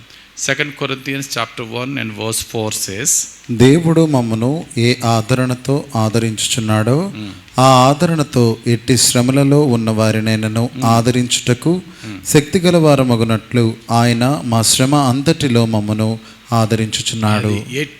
ఎట్టి శ్రమల్లో అయినా సరే ఆదరించే పరిచర్యను దేవుడు మనకిచ్చాడు, మాకిచ్చాడు. ఎందుకో తెలుసా? మేము అన్ని శ్రమల్లో దేవుని చేత ఆదరింపడ్డాం. నా దేవుడు నన్ను ఎన్ని శ్రమల్లో ఆదరించాడో అలాగే ఎంతోమంది బాధల్లో ఉన్న వారిని ఆదరించే పరిచర్య ఇచ్చాడు. ఉదాహరణకి మొన్న ఈ వీక్లోనే ఒక బ్రదర్, మన చర్చ్ సహోదరుడు చనిపోతే ఆయన డెత్ యానివర్సరీకి వెళ్ళినప్పుడు అక్కడ నేను వాక్యం చెప్తున్నప్పుడు యవనస్తులైనటువంటి కుమార్తెలు, అతని భార్య, ఆయన భార్య ఏడుస్తూ అలా వేదనతో ఉన్నారు. నేను అలా వాక్యం చెప్తున్నప్పుడు ఆ డెత్ గురించి వాళ్ళు ఎంత చెప్పినా ఎలా వాళ్ళకి చెప్పగలం అన్నప్పుడు మా అన్నయ్య చనిపోయిన సందర్భాన్ని నేను జ్ఞాపకం చేసుకున్నప్పుడు, మా అన్నయ్య చనిపోయిన కొద్ది రోజుల్లో చాలా దుఃఖంతో ఉన్నప్పుడు మా అన్నయ్య కళ్ళకు వచ్చేవాడు అస్తమాలు. కళ్ళలో నేను అనేవాడిని, మా అన్నయ్య ఎక్కడికి వెళ్ళిపోయి నీ గురించి ఎంత వెతుక్కుంటున్నావు తెలుసా? నాకు ఇలాగా కొన్ని ఎక్స్పీరియన్సెస్ నాకు కలిగినవి అన్నీ చెప్తున్నప్పుడు అప్పుడు వరకు ఏడుస్తున్న వాళ్ళు సడన్గా అలా షాక్ అయిపోయి, అవునండి సేమ్ ఎక్స్పీరియన్స్ మాకు కూడా అని they started nodding their heads. అంటే వాక్యం చెప్తున్నప్పుడు ఒకలాగా విన్నారు, సేమ్ పెయిన్ నేను అనుభవించాను, ఈ పెయిన్ ఎలా ఉంటుంది కదా అని చెప్పినప్పుడు వాళ్ళు వెంటనే అటెన్షన్ మారిపోయింది. ఎందుకని? నేనేదో అవుట్ ఆఫ్ పెయిన్ నుంచి మాట్లాడిన వ్యక్తిని కాదు, ఆల్రెడీ పెయిన్ పొందుకున్న వ్యక్తిని. పౌలు భక్తుడు అంటున్నాడు, మేమన్ని పెయిన్స్ పొంది నా ప్రభు చేత ఆదరింపబడ్డాను. చూసారా? మేము పొందుకున్న ప్రతి ఆదరణ పెయిన్లో ఉన్న వారికి ఆదరించే పరిచర్యలో దేవుడు మమ్మల్ని ఆశీర్వదిస్తున్నాడు అన్నాడు. పౌలు గారి స్పెషాలిటీ ఏంటంటే ఆయన వాక్యాల ద్వారా చాలామందిని రక్షించాడు, ఆయన శ్రమల ద్వారా చాలామందిని బలపరిచాడు. ఏంటండి చెప్పండి? ఆయన వాక్యాలతో చాలామందిని విశ్వాసులుగా మార్చాడు, ఆయన శ్రమలతో చాలామందిని శిష్యులుగా మార్చాడు. మరలా చెప్తున్నాను, పౌలు గారి ప్రీచింగ్ ద్వారా, పౌలు గారి సువార్త ద్వారా చాలామందిని విశ్వాసులుగా చేశాడు. కానీ పౌలు గారు పొందిన శ్రమల ద్వారా చాలామందిని శిష్యులుగా చేశాడు. ఎలాగంటారు అనుకుంటారా? ప్రిజన్ ఎపిస్టల్స్ అని ఉన్నాయి. అందులో ఒకటి ఫిలిప్పీలకు రాసిన పత్రిక, అంటే జైల్లో నుండి రాసిన పత్రికలు. ఆ జైల్లో నుండి రాసిన పత్రికల్లో ఫిలిప్పీలు రాసిన పత్రిక చక్కటి మాట అంటారు. ఆయన అంటారు, ఈ బంధకముల ద్వారా చాలామంది బలపడ్డారంటాడు. నాకు కలిగిన ఈ చెరసాల బంధకాలు, ఈ శ్రమలను చూచిన సంఘం నన్ను బట్టి ధైర్యంగా ప్రభువుకి సాక్ష్యం చెప్పడం స్టార్ట్ చేసింది అంటారు. నా శ్రమలు చూసి చదువుదామన్నమాట. ఫిలిప్పీలకు రాసిన పత్రిక, అపోస్తులైన పౌలు ఫిలిప్పీలకు రాసిన పత్రిక 12వ వచనం చదువుకుంటే 12వ వచనం నుండి ఫస్ట్ చాప్టర్ ఫిలిప్పీలకు రాసిన పత్రిక 1వ అధ్యాయము 12వ వచనం నుండి. మరియు సహోదరులైన వారిలో ఎక్కువ మంది నా బంధకముల మూలముగా ప్రభువునందు స్థిర విశ్వాసము గలవారై నిర్భయముగా దేవుని వాక్యము బోధించుటకు మరి విశేషమైన ధైర్యము తెచ్చుకొనిరి. విన్నారా? సహోదరుల్లో నాకు సంభవించిన సువార్త, సహోదరులైన వారిలో 14 చదివావు కదా నువ్వు, చాలు. 14 ఈజ్ ఎనఫ్. మామూలుగా 12 నుంచి చదువుకుంటూ వెళ్తే మీకు అర్థం అవుద్ది. 14th వర్స్ చాలు. సహోదరులైన వారిలో ఎక్కువ మంది నా బంధకముల మూలముగా, అంటే ఏంటి? శ్రమలో, చెరసాల, నా బంధకముల మూలముగా ప్రభు విశ్వాసం పారిపోయారా? ఈయనకి శ్రమలు వస్తే, ఈయనకి కష్టాలు వస్తే ఈయన చూసి భయపడిపోయి పారిపోయారా? కాదు. అక్కడ బంధకముల మూలముగా ప్రభువునందు స్థిర విశ్వాసము గలవారై నిర్భయముగా దేవుని వాక్యమును బోధించుటకు మరి విశేష ధైర్యము తెచ్చుకొనిరి. దేవునికి స్తోత్రం కలుగును గాక. బోధకులు అయిపోయారట. నా బంధకముల మూలంగా వాళ్ళ బోధకులు అయిపోయారట. ఉదాహరణకి యేసు ప్రభు శిలువ మరణించక ముందు పేతురు శిష్యులందరూ మరణానికి భయపడ్డారు. అంతేనా? శిలువ మరణం టైంలో గెత్సెమనే తోటలో యేసు ప్రభుని పట్టుకున్నప్పుడు ఒక్కలన్నా యేసు ప్రభుని వెంబడించారా? 12 మంది పారిపోయారు. అక్కడ శిలువ దగ్గర యోహాన్ గారు ఉన్నారు, కానీ గెత్సెమనే తోటలో 12 మంది పారిపోయారు. ప్రభు శిలువ మరణం వరకు, మరణం అంటే వాళ్ళందరికీ భయం, కానీ ప్రభు శిలువ మరణ పునరుద్ధానం తర్వాత ఒక్కలో కూడా మరణానికి భయపడలే. ప్రభు శిలువ ఆయన శిష్యులను ఎలా బలపరిచిందో, భక్తుడైనటువంటి పౌలు చెరసాల సంఘాన్ని ధైర్యంగా సువార్త ప్రకటించడం నిలబెట్టిందంటే ఎందుకో తెలుసా? మా గురువు గారు ఆ శిక్ష, మా గురువు గారు ఆ బంధకాల్లో ఆ శిక్షలు ఎంత ధైర్యంగా నిలబడ్డాడు. ఒకవేళ ఈ గురువు గారే కృంగిపోయాడు అనుకో, శ్రమ దినమున నీవు కృంగిన ఎడల నీవు చేతకానోళ్ళ కృంగిపోయావు అనుకో, సంఘం బలపడుతుందా? అందుకనే బెస్ట్ ఎగ్జాంపుల్ ఏంటి తెలుసా? పౌలు గారు మొదటి సువార్త దండయాత్రకు వెళ్ళినప్పుడు లుస్త్రా అనే పట్టణంలో వాక్యం చెప్తే పక్కనున్న ఇకోనియా పట్టణాల నుంచి కొంతమంది వచ్చి ఏం చేశారు? పౌలు గారిని రాళ్ళతో కొట్టి కొట్టి కొట్టి ఇటు చచ్చిపోయాడు రా అని వదిలేశారు. అంటే ఇక రాళ్ళతో కొడుతున్నా స్పర్శ లేదు ఆయనలో, చచ్చిపోయాడు వదిలేండి రా అన్నారు. వాళ్ళు వెళ్ళిపోయిన తర్వాత ఆయన ఇంకా కొన ప్రాణంతో ఉన్నాడు. ఆయన శిష్యులు వచ్చి నెమ్మదిగా తీసుకెళ్ళి కట్లు కట్టి ఫస్ట్ ఎయిడ్ చేసి, అయ్యా ఈ ఊర్లో ఉండొద్దు, అర్జెంటుగా వెళ్ళిపో అని చెప్పి లుస్త్రా నుంచి పక్కన దెర్బేకి తీసుకెళ్ళిపోయారు. మోస్ట్ సర్ప్రైజింగ్ ఏంటో తెలుసా? ఆయన దెర్బే నుంచి అలాగ ఇక్కోని, అక్కడి నుంచి అలాగా అంత్యోకేకి వెళ్ళిపోవచ్చు, కానీ దెర్బే నుంచి మళ్ళీ రిటర్న్ వచ్చేటట్లు లుస్త్రాకి. పౌలు గారి భయం ఏంటంటే, పౌలు గారి బాధ ఏంటంటే, నన్ను ఎంత దారుణంగా కొట్టేయడం సంఘం చూసింది, చచ్చిన శవంలా లాక్కి పక్కన పడేయడం సంఘం చూసింది. ఈ దెబ్బతో సంఘం చెదిరిపోద్దేమో, ఈ దెబ్బతో సంఘం ఎవరో ముందుకు రాలేరేమో అని చెప్పి పర్వాలే, ఇంకొకసారి మళ్ళీ రాళ్ళతో కొట్టేసి దెబ్బలు కూడా నేను సిద్ధమే. I have to go back to లుస్త్రాకు వచ్చాడు. లుస్త్రాకు వచ్చి ఏం చెప్పాడు తెలుసా? మొత్తం సంఘాన్ని గ్యాదర్ చేసి అనేక శ్రమలు అనుభవించి మనం పరలోకానికి వెళ్ళాలి. దేవునికి స్తోత్రం కలుగును గాక. చదవండి అన్నమాట. అపోస్తుల కార్యాలు 14వ అధ్యాయం, అపోస్తుల కార్యాలు 14వ అధ్యాయం 22వ వచనం ఏముందమ్మా? అపోస్తుల కార్యాలు 14వ అధ్యాయం 22. శిష్యుల మనస్సులను దృఢపరచి విశ్వాసమందు నిలుకడగా ఉండవలననియు అనేక శ్రమలను అనుభవించి మనము దేవుని రాజ్యములో ప్రవేశింపవలననియు వారిని హెచ్చరించిరి. అది వారిని బలపరిచాడు, వారిని హెచ్చరించాడు. శ్రమలు అనేది క్రైస్తవ జీవితంలో మ్యాండేటరీగా ఉంటాయి నాయన. నన్ను వాళ్ళు కొట్టారని చెప్పేసి మీరు భయపడిపోదురా అని చెప్పి సంఘాన్ని బలపరిచి స్థిరపరిచి హెచ్చరించి అప్పుడు బయలుదేరి వెళ్ళాడు. That is the greatness in Paul. కాబట్టి ప్రియులరా, 6వ పాయింట్ ఏంటండి? మన శ్రమలో ఇతరులను బలపరచటానికి. ఆ శ్రమల్లో మనం నిలబడిన విధానాన్ని చూసిన వారు ఓహో ఇలా నిలబడాలన్నమాట. శ్రమల్లో ఏమాత్రము కృంగిపోకుండా ఇలా నిలబడాలన్నమాట. ఇదన్నమాట ఫైట్. అందుకని ఏమన్నాడు? మంచి పోరాటమును పోరాడి తిని, నా పరుగు కడముట్టించి తిని, విశ్వాసమును కాపాడుకుంటుని. అది ఎలా ఉండాలా? మంచి పోరాటం పోరాడంటే కర్రకత్తితో పోరాడా? ఓర్పు, సహనం, సాత్వికంతో. కాబట్టి ప్రియులరా, 6వ పాయింట్గా మన శ్రమలో ఎదుటివానికి ధైర్యాన్ని ఇవ్వాలా. శ్రమల్లో మనం పొందిన ఆదరణతో ఇతరులని ఆదరించాలి. అండ్ లాస్ట్ అండ్ ఫైనల్ 7వదిగా మనం చూసినట్లయితే, మన శ్రమల్లో మనకి దేవుడు నేర్పే పాఠం ఏంటంటే, మనల్ని చూస్తున్న ప్రపంచానికి తెలియాలి క్రైస్తవ జీవితం అనేది సుఖ సంతోషాలతో ఉండే జీవితము కాదు, కానీ ఘన మహిమలతో నింపబడిన జీవితంగా ఉంటుంది.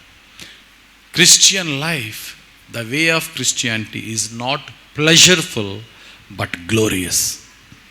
క్రైస్తవ జీవితం సుఖవంతంగా ఉండదు కానీ మహిమకరంగా ఉంటుంది. Christian way is not pleasureful but glorious. అనగా క్రైస్తవ జీవితము, క్రైస్తవ మార్గము సుఖాలతో నింపబడదు. అది సుఖాలతో నింపబడదు, అది క్రైస్తవ జీవితమే కాదు. నువ్వు అందుకనే క్రీస్తు యేసును సద్భక్తితో ఆశ్రయించు వారందరికీ ఏం కలుగుతుందట? హింస కలుగుతుందట. The more you become faithful to Christ and righteous, the more you have to face the pain. చదవనమాట అపోస్తలుడైన పౌలు తిమోతికి రాసిన 2వ పత్రిక, భక్తుడైనటువంటి పౌలు తిమోతితో చెప్తూ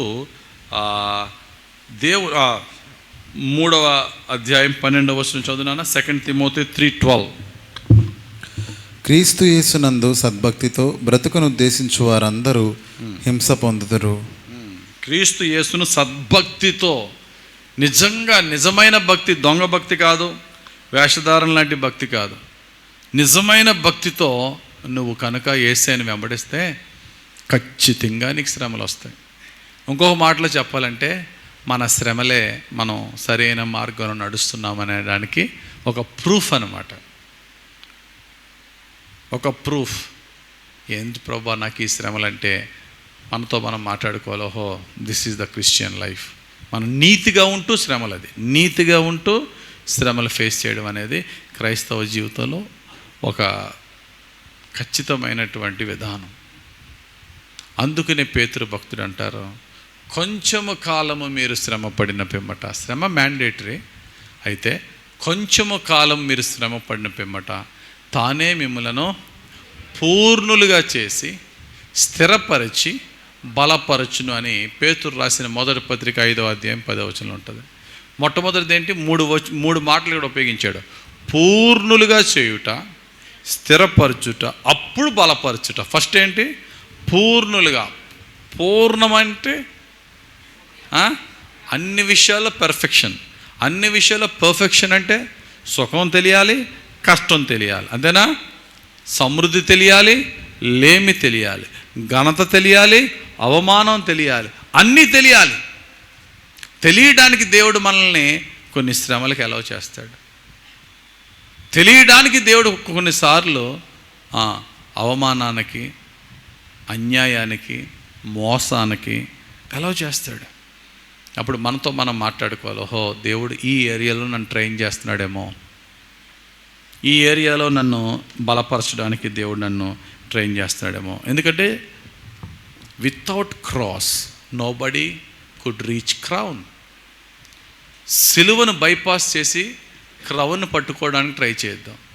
అనగా సిలువను వద్దనుకుని నాకు జీవకిరీటం కావాలని ప్రయాసపడద్దు. జీవకిరీటం కావాలని ప్రతి క్రైస్తవుడు ఆశిస్తాడు. అది సిలువ ద్వారా మాత్రమే. మనం నిత్యము సిలువను మోసుకుంటూ వెళ్ళాలి, నిత్యము సిలువను క్యారీ చేసి. సిలువ అంటే ఏంటంటే దానికి సాదృశ్యం శ్రమ, బాధ, శోధన. అందుకనే బైబిల్ ఏం చెప్తుందంటే ఇప్పుడు యేసు ప్రభు ఎక్కడున్నాడట? తండ్రి కుడి పార్శ్వమున కూర్చున్నాడట. తండ్రి కుడి పార్శ్వమున కూర్చుండట ఘనత లేకపోతే అవమానమా? మహాఘనత. కానీ ఆ ఘనతకి ఎలాగెళ్ళాడట ఆయన? సిలువను సహించి అవమానమును నిర్లక్ష్యపరిచి 2 మాటలు అంటాడు. చదువున్నమాట హెబ్రీయులకు రాసిన పత్రిక 12వ అధ్యాయం 2వ వచనం. హెబ్రీయులకు రాసిన పత్రిక 12వ అధ్యాయం 2వ వచనంలో లాస్ట్ లైన్ చదువుదాం. ఆయన తన ఎదుట ఉంచబడిన ఆనందము కొరకై అవమానమును నిర్లక్ష్యపెట్టి సిలువను సహించి దేవుని సింహాసనము యొక్క కుడిపార్శ్వమున ఆసీనుడై ఉన్నాడు. అది ఈ మాట అందరూ చెప్పండి. అవమానమును నిర్లక్ష్యపెట్టి అనండి ఒకసారి. అవమానమును నిర్లక్ష్యపెట్టి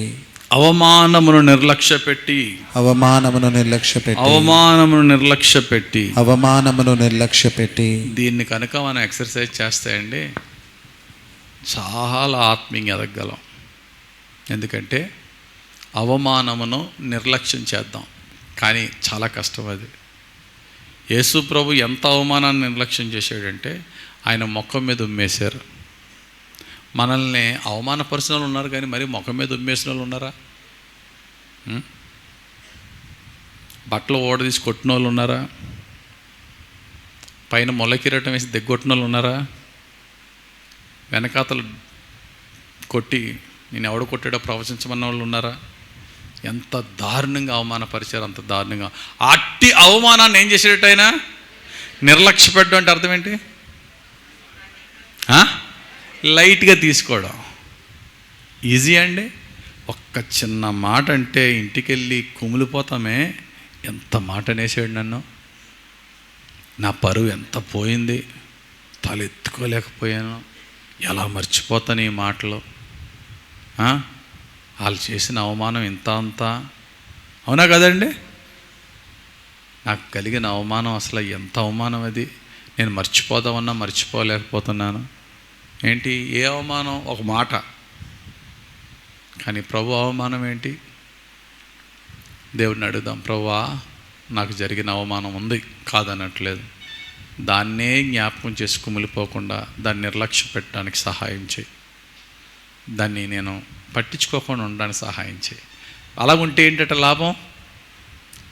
అవమానం నిర్లక్ష్య పెట్టి సిలువను సహించి, అంటే శ్రమను సహించిన తర్వాత యేసు తండ్రి కుడి పార్శ్వమున కూర్చున్నాడు. ఇప్పుడు సర్వలోకాన్ని ఏలడానికి దేవుడు అంటున్నాడు, నిన్ను నా సింహాసనం మీద కూర్చోబెడతాను నా కుమారుడా.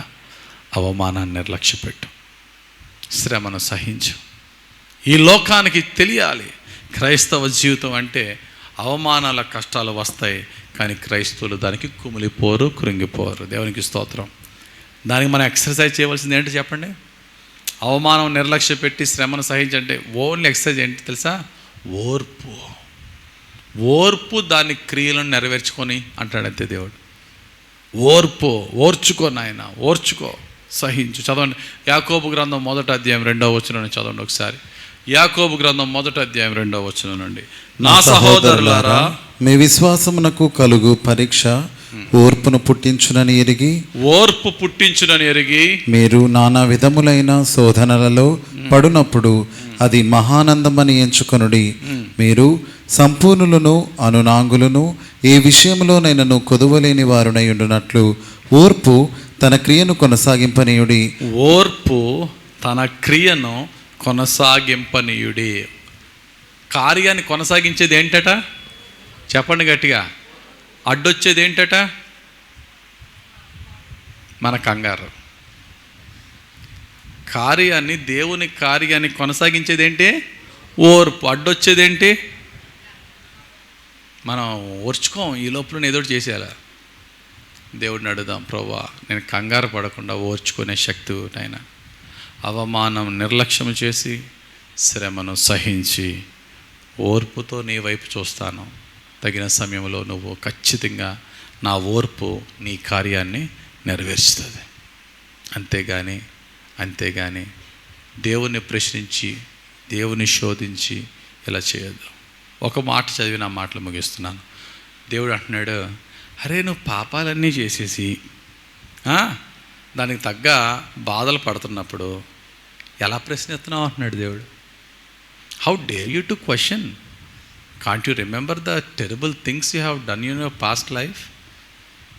గత జీవితంలో చేసేసిన పాపాలు ఉన్నాయి, ఇప్పుడు నీకు శ్రమలు వచ్చినాయి, మూలుగుతావు ఎందుకు? నాకే శ్రమలు వచ్చినాయి అని మూలగడం మానేసి ప్రభు వైపు తిరగడం నేర్చుకుంటున్నాడు. ఈ మాట చదువుదాం ఒకసారి.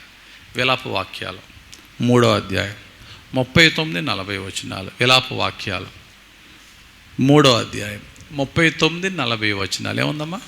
సజీవులు ఎలా మూలుగుదురు? సజీవులు ఎలాగ మూలుగుదురు? నరులు తమ పాప శిక్షను బట్టి ఎలా మూలుగుదురు? మామూలు శిక్ష దేవు, నువ్వేమి నిర్దోషిగా ఉన్నందుకు వచ్చిన శిక్ష కాదు, నీ పాప శిక్ష నీకు మీదకి వచ్చింది. ఆ పాప శిక్షను బట్టి నువ్వు ఎలా మూలుగుదువు? మన మార్గములను పరిశోధించి తెలుసుకొని, కాబట్టి మూలగడం మానేసి మన మార్గాలను పరిశోధించి తెలుసుకొని మనము యెహోవా తట్టు తిరుగుదాము. అంతే. అర్థమైందా? Better seek the lord in our reflection rather than questioning the lord in our complaining the lord in our reflection.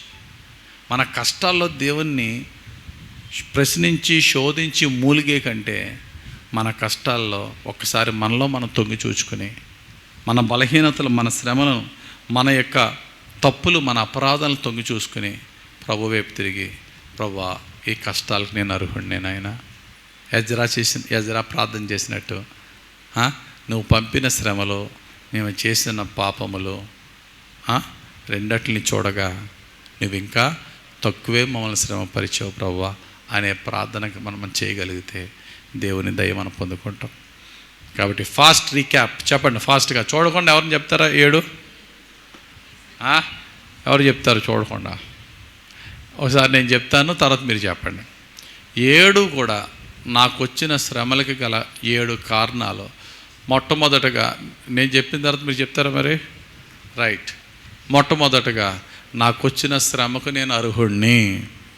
రెండవదిగా నా శ్రమలు నాకు చక్కటి పాఠాలు నేను నేర్చుకొని నాకు తెలియని కొత్త పాఠాలు నేర్పుతున్నాయి. నా శ్రమలు నా చుట్టుపక్కల ఉన్న శత్రువుల కంటే నన్ను పైకి హెచ్చిస్తున్నాయి.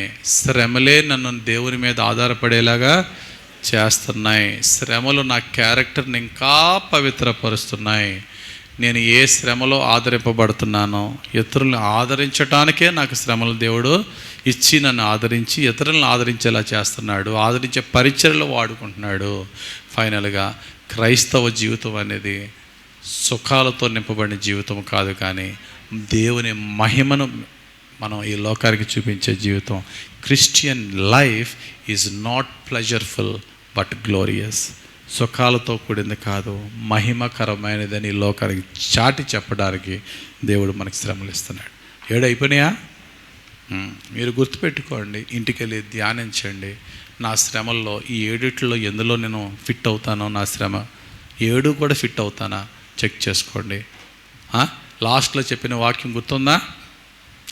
సజీవులు తమ పాప శిక్షను బట్టి ఎలా మూలుగుచున్నారు. మూలగడం మానేసి దేవుని తట్టు తిరుగుదాం. దేవుడు మనల్ని కరుణించును గాక. దేవుడి వాక్యం మనందరి జీవితాల్లో ఆదరణ, మేలుకొలుపు, ఆయన సహాయము మనం పొందుకునేలాగున మన జీవితంలో ఫలింపజేయను గాక. ఆమేన్. మహిమగల తండ్రి, మీరు ఇచ్చిన వాక్యం బట్టి వందనాలు. ధ్యానించిన వాక్యములో తప్పుగా ఏమైనా మేము ధ్యానిస్తే మమ్మల్ని క్షమించండి అయ్యా.